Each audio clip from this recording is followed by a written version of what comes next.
Hi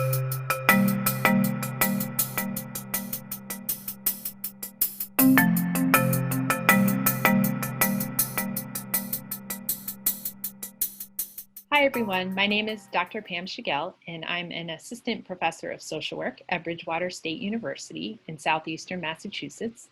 I'm also a social work clinician and have a background in yoga as a yoga teacher, in mindfulness, and as a certified holistic health coach. So all of those things have informed my practice as a social worker. Today we're going to talk about mind, body, spirit, self-care in social work practice. I'm going to go ahead and share some slides with you all. There we go. I want to start off with a quote by Audre Lorde that really connects self-care with social justice. Caring for myself is not self-indulgence. It's an act of self-preservation, and that is an act of political warfare. So many times we lose this connection, but when those who have been most historically oppressed and marginalized take care of their mind, body, spirit, they're able to stay in that fight for their rights, for social justice, and we are involved in that alongside them. And so when we do the same thing, we're able to be a threat to the status quo and to the oppressor. So really making that link is so incredibly important, and it's with that spirit that we move forward in this learning module. This is a competency-based learning module that's appropriate for senior year BSW students in field, MSW generalist year students, and also MSW specialized year students. And it relates to both competency 1, demonstrating ethical and professional behavior, and competency 6, engagement with individuals, families, groups, organizations, and communities. It's important to note that in social work, we don't yet have a competency for self-care, but we know how important our own self-awareness and self-regulation is in terms of ethical practice. And we also know that our ability to self-regulate and maintain focus on our clients is so incredibly important in the process of engagement. So that's how we're linking this module to the competencies. So today we're going to talk briefly about what compassion-related stress is and the various forms of it. We're going to explore the impact on social work practitioners and describe the need for a mind, body, spirit framework for self-care. We're also going to practice some tools, and I hope that you practice these with a spirit of curiosity and awareness and see which ones resonate and which ones don't for you. Self-care is a very individual journey. So it's really tough to nail down just what percentage of social work practitioners are impacted by compassion-related stress as a whole. And that term encompasses burnout, compassion fatigue, and secondary traumatic stress. And it's hard to get a ballpark figure because when researchers study these phenomena, they're normally studying one kind. They're studying burnout, or they're studying compassion fatigue, or they're studying secondary traumatic stress, and they're studying it within the context of a certain practice situation.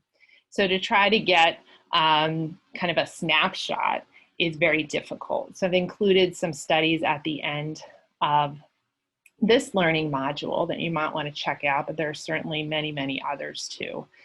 So anywhere, when you look at all the studies, kind of anywhere between 40 and 85% of helping professionals, social work and otherwise, experience some form of burnout, secondary traumatic stress, compassion fatigue, vicarious traumatization.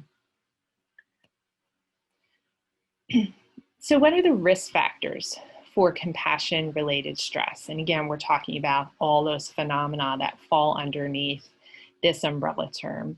Well, there's certainly many risk factors. And if you take a look at this list, you may find that some of these apply to you.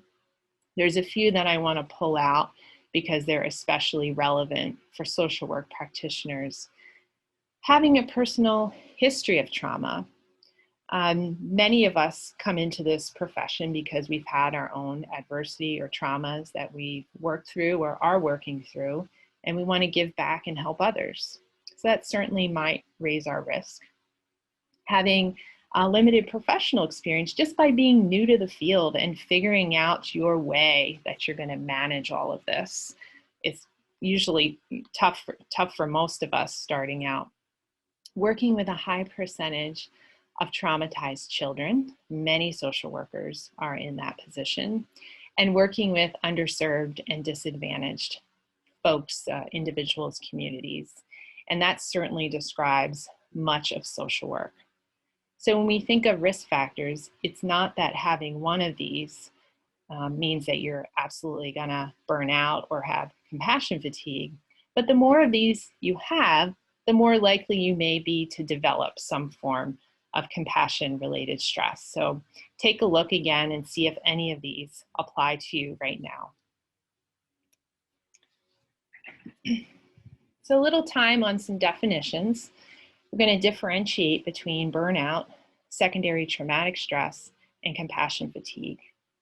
Burnout is typically thought of as a more gradual process. This is not something that's happening overnight or instantaneously.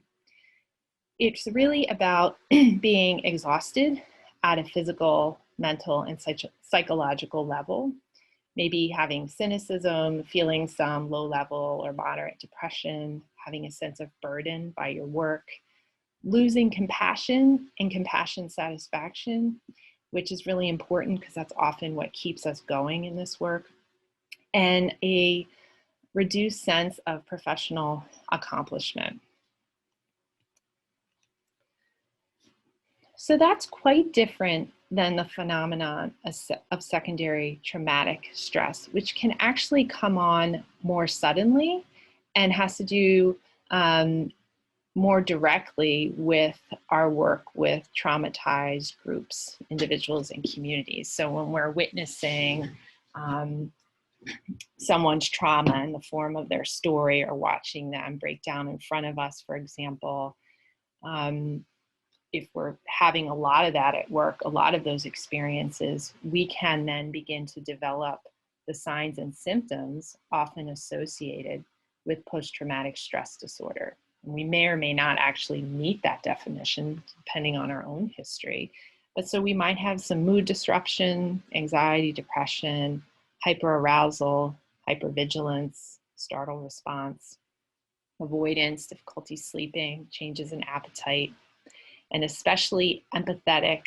People on the high end of the empathy scale may be more prone to developing secondary traumatic stress. Now that's, again, a lot of social workers, because a lot of us are empathetic folks, which enables us to get into the profession in the first place. Compassion fatigue is often thought of as burnout plus secondary traumatic stress, and it's the long-term cost of caring constantly for others over a long period of time. It reduces our capacity or our interest in bearing the suffering of others.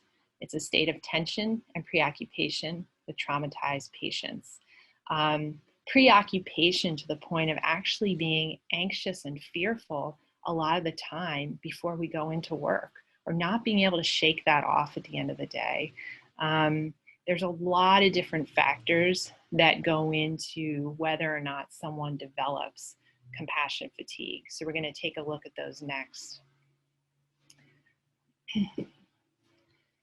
So if you look over this list, you'll see that actually some of these are not negative things in and of themselves.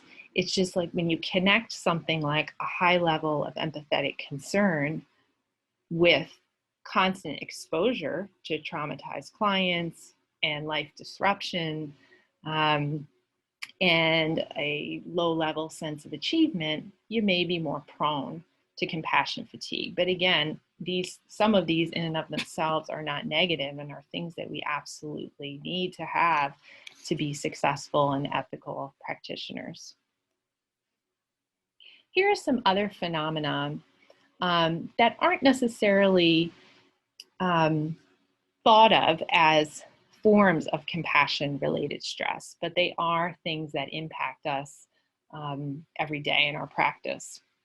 Vicarious trauma, Again, that's when you're sitting with someone who may be telling their trauma narrative and you're actually feeling what they may be feeling or what they actually did feel in that traumatic event viscerally. You're feeling panicked or upset or knots in your stomach or all kinds of sensations that the person might feel because they've been traumatized.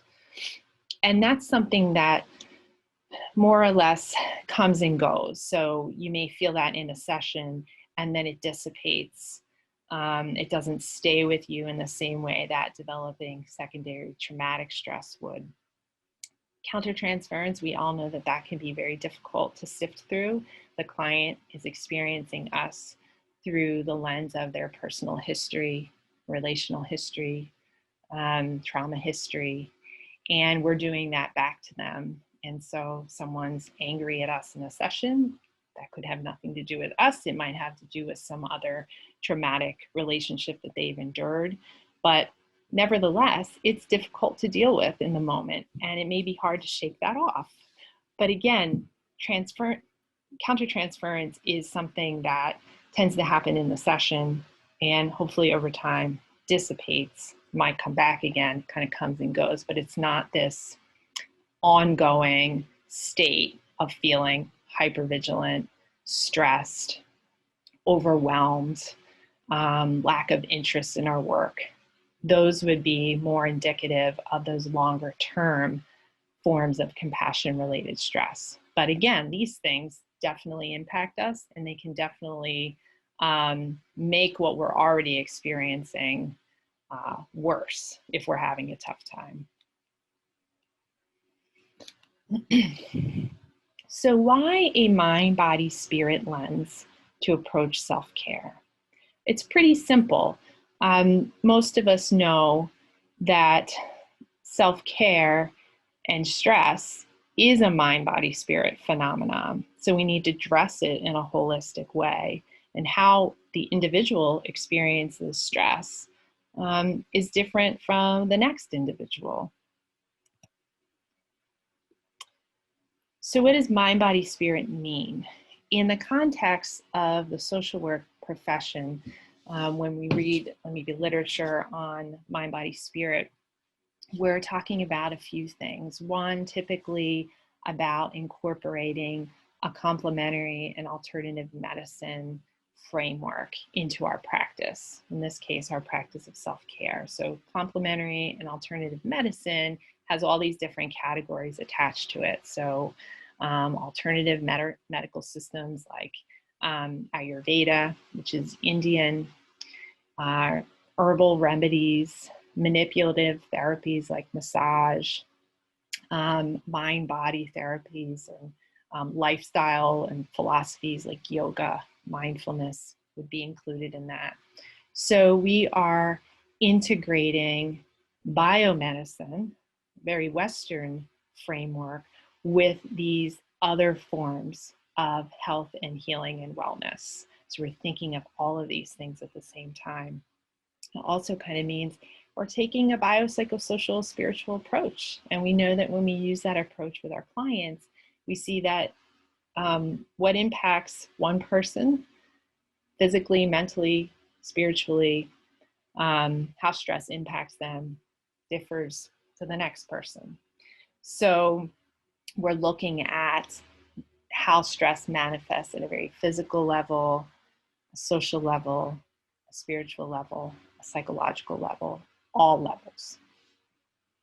We're honoring the uniqueness of the person in their search for things that help them feel better and stay on a path toward wellness. So if you look over these different dimensions of wellness, you may find that some of these things apply to you in terms of how do you feel when you're stressed out? I can tell you for me, in the category of the mind, I might worry more than usual. I might, in the body category, experience more headaches, more fatigue. I might also have more insomnia or have a lower level of interest in things or feel a little more down than usual. That's me. how compassion-related stress might impact you is going to be different. So take a look at these and try to reflect for a minute or two on what are your warning signs that you are experiencing stress a little too much to the point where it's actually impacting you in various domains in your life. Very important question to ask ourselves. So now what we're going to do is we're going to explore a few different mind, body, spirit self-care practices. My disclaimer here is that you might love all of these, you might really not like all of these, but what I would encourage you to do is be open and curious and aware of how you feel as you do these, and whether these might be things that you'd want to try to do more in your life, or hopefully it'll spark interest and in you thinking more about what you need in your life to be okay as you care for yourself and others at the same time. Like I mentioned, I have a background in yoga. So when I think about self-care practices, some yoga practices come to mind as being things that really help me. Again, yoga is not for everyone, so it may or may not be useful to you, but breathing is useful for all of us to some degree. So hopefully you'll get something out of this 3-part breathing exercise. So the benefits of this is we are really expanding our lung capacity because we're using all areas of the lungs. And when we do that, we're also kind of stretching out the muscles around the lungs, creating more openness through the chest and the rib cage area and the abdomen. We can also become more aware of all the thoughts going on in our mind. And as we slow down our breath, we can slow down that thinking process, become more aware of what our mind and body needs in that moment. So I'll demonstrate this, walk you through it. Feel free to hit pause and practice for as long as you'd like. So we're going to start the 3-part breathing exercise focusing on the chest area. We're going to isolate the breath here, then we're going to isolate the breath through the rib cage area and then through the abdomen. So you can see the pictures here to kind of guide us. So place one hand on your chest and in your area of your heart. And we're going to be inhaling and exhaling through the nose if possible. If that's not accessible to you because of allergies or whatever, breathe however you can, as comfortably as you can. So we'll sit up nice and tall, maybe ground your feet into the floor and kind of relax your shoulders. If there's any tension through the face and the jaw, you can relax that. Take a nice deep breath through the nose and feel the chest expand. Really try to isolate the breath just in this area for now. And exhale, everything comes down. Inhale, expanding. Exhale, everything sinks back in.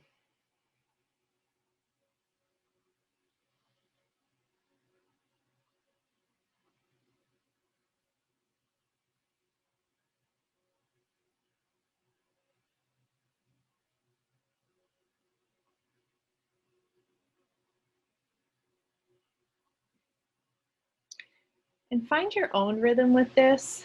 I'll keep talking a little bit about the next step, but feel free to continue just focusing in on the chest area. When you're ready, we're going to bring the hands around the rib cage. So the fingers will be in front of the body and the thumb around the back. So you're just kind of cupping the sides of your body around the ribs.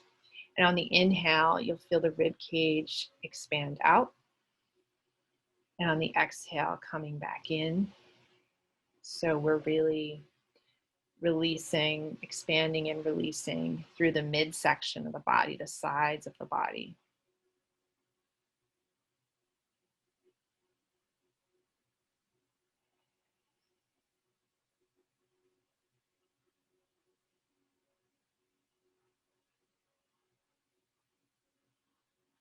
And keep practicing.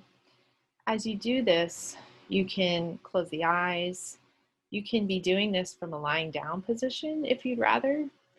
You can just find a point in the room to fix your gaze on the floor, on the ceiling, on the wall, to help with your concentration.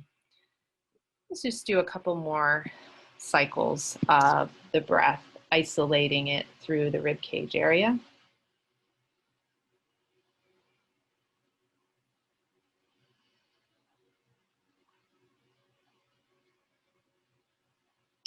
And we'll move to the third part of the three-part breath.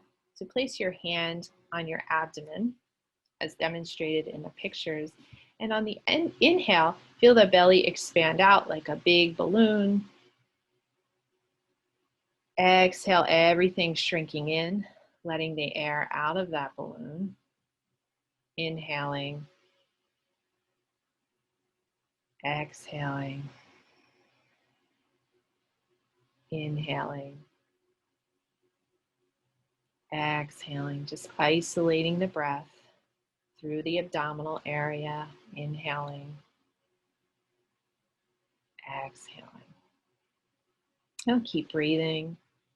Again, we're really trying to bring our attention to the whole surface area of the lungs. The lungs are long, so there's a top, mid, and bottom part. So very rarely do we breathe in using all our lung capacity, getting as much oxygen as we can, and releasing all that stale air out of the body. So that's what this yogic breathing technique really helps us do.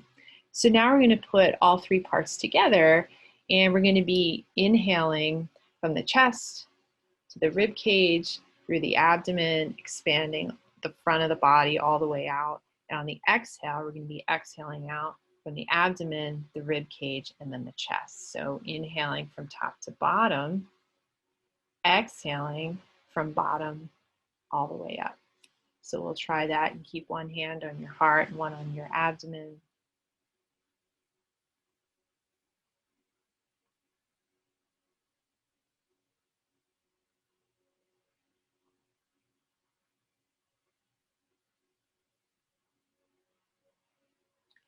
Inhaling, expanding through the chest, the rib cage, all the way out through the abdomen. Exhaling, pressing the stale air out of the abdomen, the rib cage, and all the way out through the heart center. And just practice this, find your own rhythm with it. Do a few more cycles. This isn't the easiest breathing exercise, and if it's new to you, you might have some strange sensations, like tiny bit of dizziness, or you may have a negative sensation associated with this, and it's not easy to work on our whole lung capacity. So just notice what comes up for you. And again, breathing's not a bad thing, so we're getting some physical benefit from it, even if we realize that this might not be the exercise for us. So we'll do one more, inhaling from top to bottom, and exhaling, releasing all the stale air out of the body. And this exercise is said to calm the mind, help us develop awareness, and just quiet our thoughts.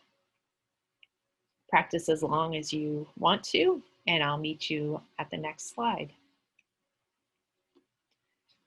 This is a very different self-care technique, and it is based in positive psychology, and arguably based in a mindfulness tradition, in Buddhist tradition. Positive psychologists do study the gratitude journal a lot and have seen how it impacts depression, decreases depression for individuals over time. So the idea here is that you are writing a gratitude list each day, maybe before you go to bed, maybe first thing in the morning based on the previous day, whenever you have the time and space to do so. I've done this in the evenings, which helps me kind of reflect on the day and what went well. There's always something that went well, even if we would define the day as terrible or horrible. There's always something good going on, and it helps train our brain and our mind to look at those things. Many of you may know that our mind has a negativity bias. It means we are prone to thinking negatively, preparing ourselves for the worst, and that's very, it's an adaptive human thing over time. We've evolved this way to keep ourselves out of trouble, out of risk, to get out of danger, right? We have to anticipate something's going to happen so we can protect ourselves. So in the process, a lot of us wind up seeing things through gray colored glasses. And so we have to actually work hard to let the positive and the joy sink in. The idea behind this is the more we do that, the more we are on the lookout for good stuff, and the more we fill our minds and our bodies with joy. So we're letting positive things sink in.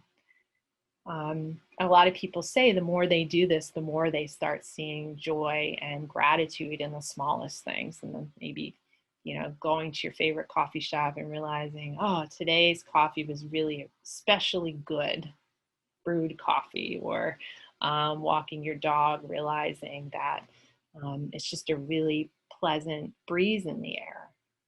So the tiniest things become very impactful in our experience. So this may be something you'd like to try out and implement in your daily life.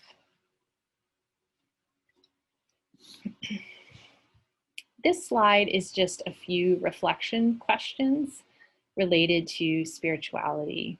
And I define spirituality through a very, very broad lens, because I know a lot of people have a negative connotation associated with this word. They think of religion. If they didn't have a good experience with a specific religion, they kind of shut themselves down to all of spirituality.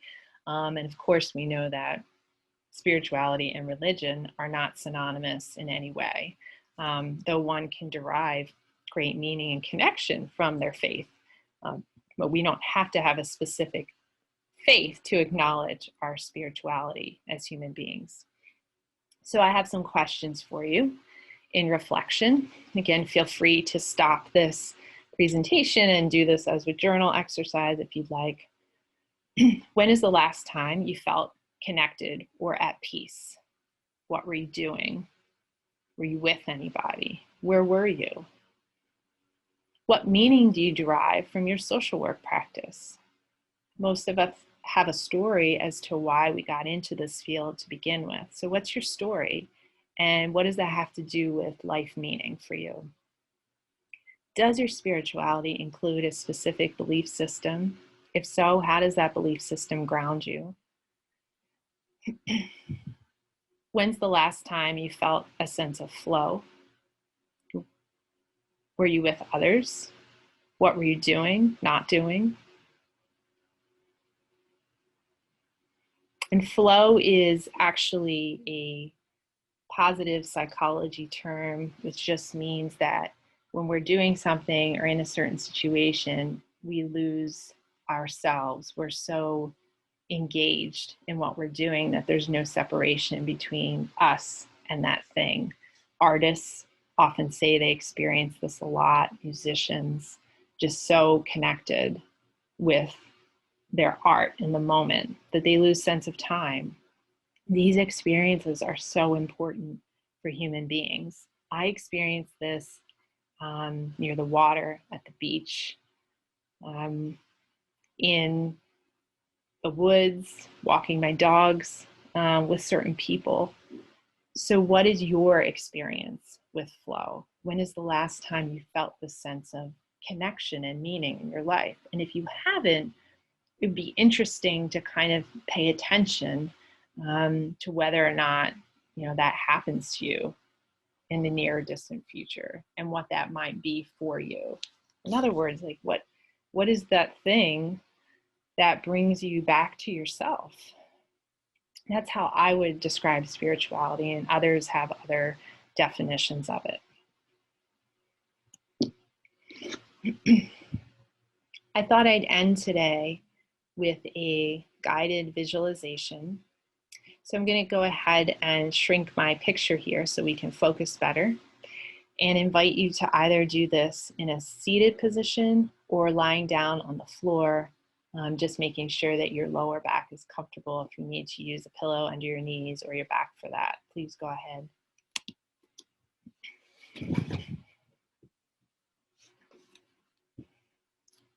Find a centered place in your mind and your body.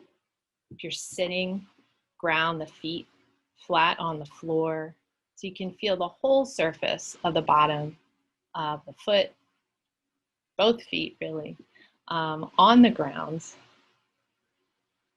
And sitting up tall, feeling as though the spine is growing, lengthening. Feel the shoulders relax away from the ears. The heart gently come forward. And do a brief body scan.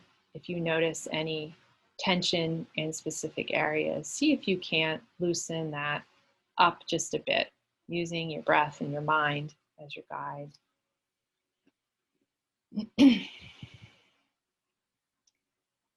And I invite you to bring your attention to a place that you would describe as very peaceful or healing or meaningful to you.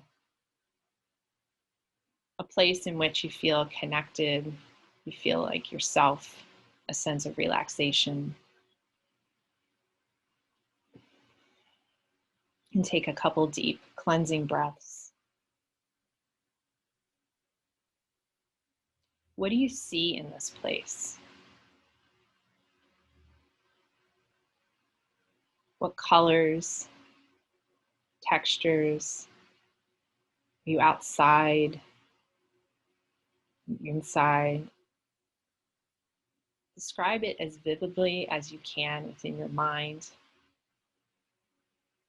Maybe there are people with you, maybe there aren't.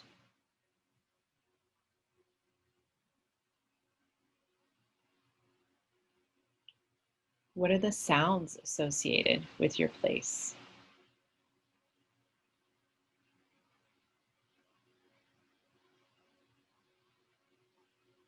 How do those sounds resonate within your mind and body? What happens viscerally within you when you hear those sounds?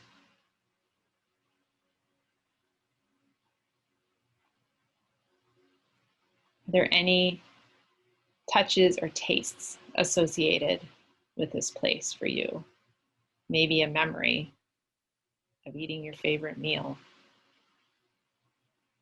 for example.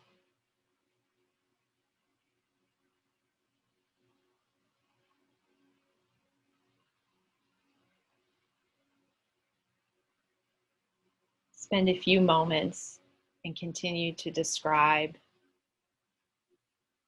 your place as vividly as you possibly can. And take notice of the emotions, the thoughts, the feelings, sensations that come up by just mentally bringing this place to mind.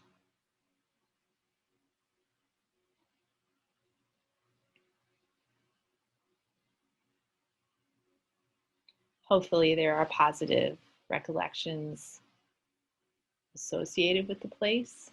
So as you inhale, really letting all of that sink in.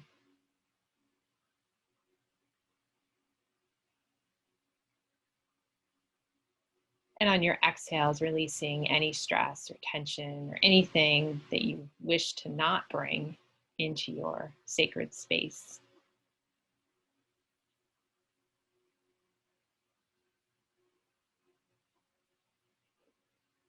And just continuing this, inhaling, letting it all sink in, exhaling, releasing anything that doesn't serve you in this place or time.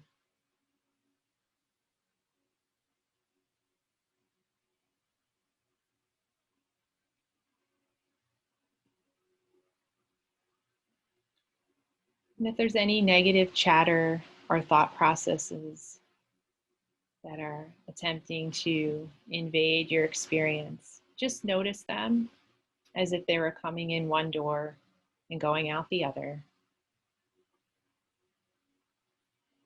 without judgment. The mind does what the mind does, and that's just chatter a lot. Thoughts don't have to have meaning, and they certainly don't have to take away from your joy and from your positive experiences. So just notice.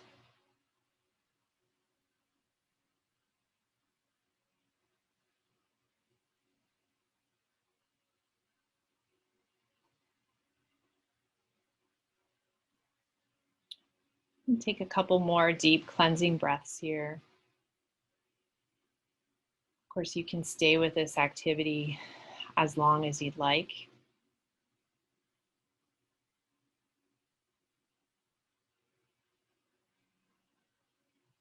I'm going to go ahead and stop sharing my slides with you all. Thank you for joining me today. I hope this has helped you think a little bit more about what you'd like to bring into your life to practice self-care and to stay on a wellness journey as you do this truly amazing work in the world. Thanks for coming.